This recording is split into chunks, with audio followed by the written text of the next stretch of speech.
భారతదేశ భౌగోళిక స్వరూపాలు. భారతదేశం వైవిధ్యభరితమైన భూస్వరూపాలతో కూడిన విశాలమైన దేశం అని మీరు ఇంతకుముందే తెలుసుకున్నారు. మీరు ఏ రకమైన నేలపై నివసిస్తున్నారు? మీరు మైదానాల్లో నివసిస్తుంటే విశాలమైన మైదానం గురించి మీకు బాగా తెలిసే ఉంటుంది. ఇందుకు భిన్నంగా మీరు కొండ ప్రాంతాల్లో నివసిస్తుంటే అక్కడ పర్వతాలు మరియు లోయలతో కూడినటువంటి కఠినమైన భూభాగం సాధారణ లక్షణాలుగా ఉంటాయి. వాస్తవానికి మన దేశం దాదాపు భూమిపైన కనబడేటువంటి ప్రధాన భౌగోళిక స్వరూపాలైన పర్వతాలు, మైదానాలు, ఎడారులు, పీఠభూములు మరియు ద్వీపాలను కలిగి ఉంది. భారతదేశం యొక్క భూభాగం గొప్ప భౌతిక వైవిధ్యాన్ని ప్రదర్శిస్తుంది. భౌగోళికంగా ద్వీపకల్ప పీఠభూమిని భూమి యొక్క ఉపరితలంపై ఉన్నటువంటి పురాతన భూభాగాలలో ఒకటిగా పరిగణిస్తారు. ఇది అత్యంత స్థిరమైన భూభాగాలలో ఒకటిగా భావించబడుతుంది.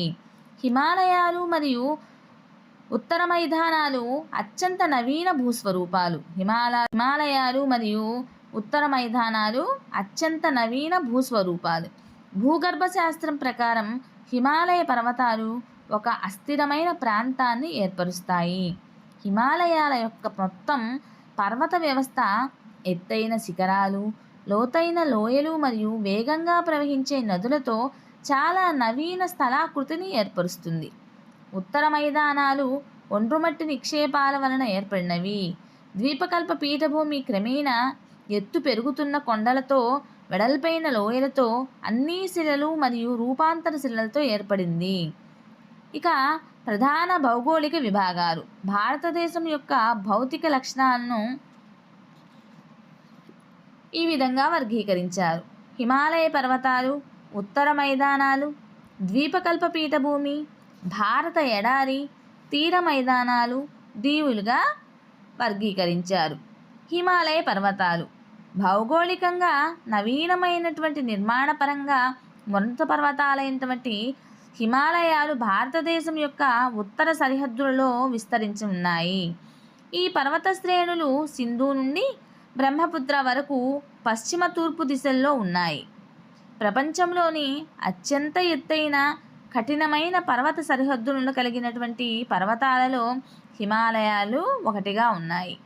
అవి ఒక చాపం ఆకారంలో సుమారు 2400 కిలోమీటర్ల దూరం విస్తరించి ఉన్నాయి.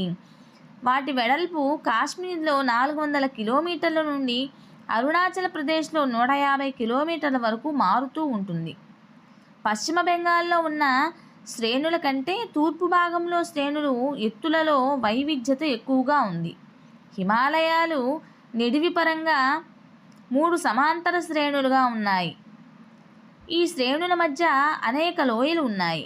అన్నింటిలోకి ఉత్తరంగా ఉన్న శ్రేణిని అత్యున్నత లేదా అంతర హిమాలయాలు లేదా హిమాద్రి అని అంటారు.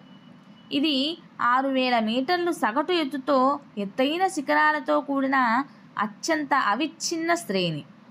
అన్ని ప్రముఖ హిమాలయ శిఖరాలన్నీ ఈ శ్రేణిలో ఉన్నాయి. సో టీచర్స్, మీకు కనుక ఈ భారతదేశ భౌగోళిక స్వరూపాలు పాఠ్యభాగం నచ్చినట్లయితే ప్లీజ్ లైక్ చేయండి, షేర్ చేయండి, సబ్స్క్రైబ్ చేయండి.